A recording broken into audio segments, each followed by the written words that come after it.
Hello guys, today I'm going to be reviewing this nitric oxide powder that I got from Amazon.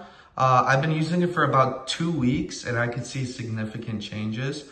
I use this powder right before I go to the gym or any of my workouts. Something that I really like about this powder is my pump. After I work out, my muscles look way more defined.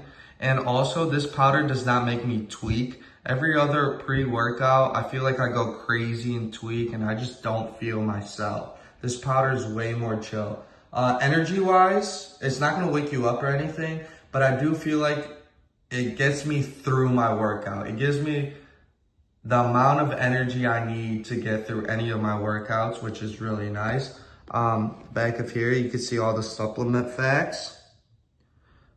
Everything that it has in the powder. And now I'm gonna show you what the powder looks like on the inside. Here you can see that the powder is pink. It comes with a little spoon. Taste-wise, I really like the taste. It tastes like a light juice. I really like it.